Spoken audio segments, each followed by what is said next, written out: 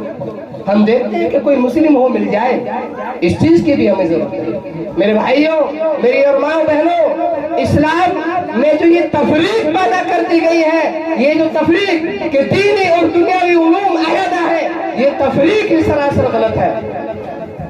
اللہ کے نبی صلی اللہ علیہ وسلم نے ارشاد فرمایا، الحکمت ضالۃ المؤمن فحیث وجدها فهو احق بها، کہ حکمت مومن کا پوشیدہ خزانہ ہے. جہاں بھی ملے، جس سے بھی ملے، جس شکل میں بھی ملے، اس کو لے لو، یہ تمہارا پوشیدہ خزانہ ہے. علم دین یا دنیاوی علوم، فنون، یہ ہمارے لیے اللہ نے بنائے ہیں. اللہ تبارک و تعالیٰ نے کیا کہا؟ اللہ کے نبی نے فرمایا کہ دنیا اور دنیا کی جتنی بھی چیزیں ہیں، میری بات کو سمجھنا، دنیا اور دنیا کے اندر جتنی بھی چیزیں ہیں، یہ سب کی سب اللہ تبارک و تعالیٰ نے تمہارے لیے پیدا کی ہے. اب دنیا کلھا خلقت لکم وخلقت لکم للآخرہ، دنیا اور دنیا کی تمام تر چیزیں، سمندر ہو، پہاڑ ہو، درخت ہو، چاند اور سورج ہو، چاہے کچھ بھی ہو، یہ سب کے سب اللہ تبارک و تعالیٰ نے کس کے لیے بنائے؟ مسلمانوں کے لیے بنائے. اور مسلمانوں کو اللہ تبارک و تعالیٰ نے اپنے لیے پیدا کیا ہے. خلقت لکم للآخرہ، اللہ تبارک و تعالیٰ نے مسلمان کو اپنے لیے پیدا بنایا. ارے تم ڈاکٹر بن جاتے تو تم خدمت خلق کرتے، تم ایک پروفیسر بن جاتے تو تمہارا مقصد یہ ہونا چاہیے تھا کہ ہم اپنی قوم کی فلاح اور کامیابی کے لیے کام کریں، ان کے لیے ایسی راہیں، ایسے راستے اپنائیں تاکہ ہماری قوم راہ یاب ہو جائے، راستہ پالے. تو اس لیے ہمیں کوشش اور جد و جہد کرنی ہے. اور میں 2-4 باتیں اور عرض کر دوں تھوڑی سی. میں کیونکہ ہماری جو یہاں پر اصل مخاطب ہے وہ ہماری ماں اور بہنیں ہیں، میں اپنی ماں اور بہنوں سے گزارش کرنا چاہتا ہوں کہ اپنی اولاد کی اچھی تربیت کرو. اپنی اولاد کی کیا کرو؟ اچھی تربیت کرو. آج ہمیں تانا دیا جاتا ہے. تانا کس کی طرف سے دیا جاتا ہے؟ غیروں کی طرف سے، کفار اور مشرکین کی طرف سے ہمیں تانا دیا جاتا ہے کہ مسلمان اتنے بچے پیدا کر دیتے ہیں، راستوں میں گھومتے پھرتے. یہ سچی بات ہے کہ ہمارے بچے کہاں گھومتے ہیں؟ راستوں میں گھومتے ہیں. نکاح کا مقصد یہ ہے کہ بچے ہو، لیکن نکاح کا مقصد یہ نہیں ہے کہ بچے ہو اور آوارہ گھومے. ہمارے بچے راستوں میں آوارہ گھومتے، راستوں میں آوارہ پھرتے. ہماری ماں اور بہنیں اپنے بچوں کا چہرہ نہیں دھوتی، ان کے سیاہی نہیں لگاتی، کپڑے پاک نہیں رکھتی. بچہ صبح میں اٹھا نکل گیا، ماں کو پتہ نہیں کہ کہ بچہ کہاں گھوم رہا ہے. میں اس لیے کر رہا ہوں کیونکہ ہماری اصل مخاطب کون ہے؟ یہ عورتیں، ماں اور بہنیں. میری ماں اور بہنوں، میری بیٹیوں اور بچیوں، نوجوان عورتوں، میں آپ سے ہاتھ جوڑ کر گزارش کر رہا ہوں کہ بچے کی اصل تربیت کرنے والی ماں ہوتی ہے. ماں صرف ماں. باپ تو باہر رہتا ہے، صبح سے شام میں آتا ہے، اسے کوئی پتہ نہیں ہوتا کہ میرا بچہ کیا کر رہا ہے. جیسی تربیت ماں کر دے گی، باپ قیامت کی صبح تک ویسی تربیت نہیں کر سکتا. میری ماں، اپنے بچوں کی اچھی تربیت کرو. اگر تم اپنے بچوں کو صلاح الدین ایوبی، محمد ابن قاسم نانوتوی، شیخ الہند اشرف علی تھانوی، یا مولانا ابوالکلام آزاد، یا سید علی میاں ندوی رحمۃ اللہ علیہ بنانا چاہتے ہو، یا مولانا الیاس یا مولانا یوسف صاحب رحمۃ اللہ علیہ جیسا بنانا چاہتے ہو، تو تمہیں اپنے بچوں کی تربیت کرنی پڑے گی. اپنے بچوں کی تربیت کرنی پڑے گی. بچوں کو گھر سے باہر مت بھیجو. اور ایک بات میں بتاؤں، تربیت کے لیے 3 چیزوں کا اچھا ہونا ضروری ہے. یہ 3 چیزیں میری ماں اور بہنیں سن لیں، اس کے بعد میں اپنی بات ختم کر دوں گا. پہلی چیز، مدرسہ یا اسکول. جس اسکول یا مدرسے میں تربیت کا نظام ہوگا، انشاءاللہ وہ مدرسہ یا اسکول 14ویں چاند کی طرح چمکتا اور دمکتا دنیا میں فائق ہو جائے گا. تو پہلا یہ ہے کہ ہمارے مدرسے اور اسکول کیسے ہو؟ وہاں تربیت کا اچھا نظام ہو. وہاں سے نکلنے کے بعد میں یہ بچہ گھر آئے گا تو گھر کا نظام ہمارا اچھا ہو، تربیت کا نظام اچھا ہو. مدرسے والوں نے اچھی تربیت کر کے بھیج دی، لیکن گھر کا ماحول اچھا نہیں ہے. ماں بھی گالی بکتی ہے، باپ بھی گالی بکتا ہے، اور جیسی جیسی گالیاں بکتی ہیں، ماں بہنیں یہاں پر موجود ہیں وہ سمجھ رہی ہوں اپنے بچوں کو کیسی گالیاں بکتی ہیں. تو اس لیے ایک تو اپنے بچوں کو کبھی بھی گالی مت بکنا. دوسرے کہ اپنے بچوں کو کبھی بھی بد دعا مت دینا. بد دعا، یہ عورت اپنے بچوں کو بہت بد دعا کرتی ہے. جیسی تم بد دعا کرو گی ویسے ہی اثر تمہاری اولاد پر پڑے گا. اگر خدا نہ خواستہ ہے تمہاری بد دعا قبول ہو گئی تو تمہاری اولاد کی زندگی ختم ہو گئی اور تمہاری بھی زندگی ختم ہو گئی. تو دوسری چیز، گھر. بچہ اسکول مدرسے سے گھر آتا ہے تو گھر کا نظام اچھا ہونا چاہیے. آپ کہو اپنے بچوں کو، تم سے بھی مخاطب مت کرو، آپ کہو تو انشاءاللہ تمہارے بچوں کی تربیت اچھی ہوگی. قرآن سکھاؤ، حدیث سکھاؤ. اور تیسری چیز ہے ہمارا معاشرہ، جس کو کہتے ہیں ہم آس پڑوس. اسکول کا نظام بھی اچھا، گھر کا نظام بھی اچھا، لیکن ہمارا پڑوس غلط ہے، معاشرہ غلط، ہمارا آس پاس کا اڑوس پڑوس بے انتہا غلط. جب بچہ گھر سے باہر نکلے گا تو ہمارا بچہ مدرسے کی تربیت کو بھی پیچھے چھوڑ دے گا، گھر کی تربیت کو بھی پیچھے چھوڑ دے گا، وہ معاشرے کی تربیت کو قبول کر لے گا. اس لیے معاشرے میں اتنا جلدی وہ مت کرو. اپنے بچوں کو اپنے گھروں کے اندر رکھو اور اپنے بچوں کی اچھی تربیت کرو. کہلوانے کا موقع مت دو. یہ جو بچے ہمارے راستوں میں سڑکوں پہ گھومتے ہیں، قسم خدا کی یہ میڈیا والے آتے ہیں، دیکھتے ہیں، فوٹو کھینچتے ہیں اور نیشنل انٹرنیشنل میڈیا پر جا کر ہمیں ذلیل اور رسوا کرتے ہیں. تو کریں گے نا انشاءاللہ. تو اللہ تبارک و تعالی ہمیں بھی فہم اور سمجھ عطا فرمائے. اللہ ہماری نسلوں کو پابندہ اور چمکدار بنائے. دین کی فضا اللہ ہماری نسلوں میں قائم اور دائم فرمائے. جو میں نے ایک حدیث پڑھی تھی کہ قرب قیامت میں ایسا ہوگا کہ آدمی اپنے ایمان کا سودا کر لے گا. صبح میں کافر ہوگا، شام میں صبح میں مومن ہوگا، شام میں کافر ہو جائے گا. شام میں اگر مومن ہوگا تو صبح میں کافر ہو جائے گا. یہ تب ہوگا جب دین سے بیزاری ہوگی.